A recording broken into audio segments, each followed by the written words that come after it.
Hi, I'm Dr. Flor Munoz, and I'm a pediatric infectious disease specialist with a great interest in the prevention of infectious diseases in children. I practice medicine at Texas Children's Hospital in Houston, Texas. As a pediatrician, I would rather not see parents bring their children to be treated for illnesses that could have been prevented through vaccination. That's why I want you to be prepared for the various vaccines that are recommended for babies, which begin before you leave the hospital with your newborn. Childhood vaccinations are extremely important.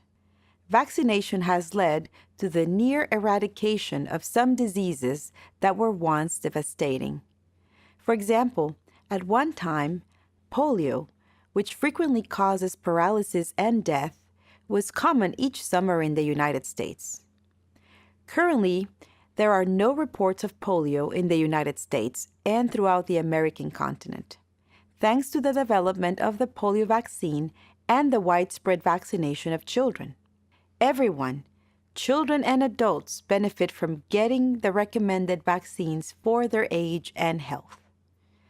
Proper vaccination has a far-reaching effect by helping protect the entire population from infection. Vaccination can be like a protective bubble for you and the people around you.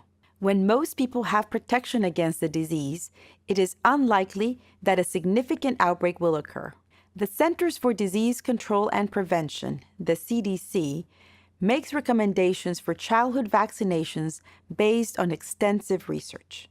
This schedule from the CDC outlines which vaccines your child should get based on age. It's recommended that babies receive their first vaccine, which is for hepatitis B, shortly after birth before leaving the hospital. This is important because infection acquired from the mother before or at the time of birth is a known route of transmission of hepatitis to babies. Most other vaccines start when your baby turns 2 months old. Here in yellow, you'll see the window of time in which your baby can get certain vaccinations, whereas others, particularly the early ones, need to be given at more precise ages. For example, MMR immunization can occur between 12 and 18 months of age.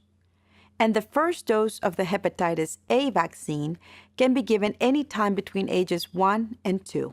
So there is some flexibility in this schedule. But you should be aware of what vaccines are recommended for your baby and when. So, a quick recap. The main things you need to know about childhood vaccinations. Your baby should get his or her first vaccination before leaving the hospital. Repeated doses of some vaccines are needed for the best protection. Most vaccinations are completed by the time your child is 2 years old, and it's important to stick to the recommended vaccination schedule. You can get a copy of this schedule by going to www.cdc.gov and searching vaccine schedules for parents. Keep in mind, your child may need to be caught up on these immunizations to attend a daycare program or enroll in kindergarten. It's important for parents to be aware of their state's requirements if they are thinking of declining any of the recommended immunizations. You may be wondering about safety with so many vaccines for your small child. We currently vaccinate children to protect them against 14 different diseases. All of these vaccines are recommended by the CDC. We know that our immune system becomes stronger as we are exposed to germs, but vaccines give the body a chance to build its immune system before getting sick. Refusing or delaying immunizations for your child puts them at risk. I have this conversation frequently with parents who are concerned about vaccine safety. I can assure you that the risk of these diseases far outweighs any potential risk of the vaccines. The longer you delay vaccination of your child, the greater the opportunity for exposure to diseases that are preventable.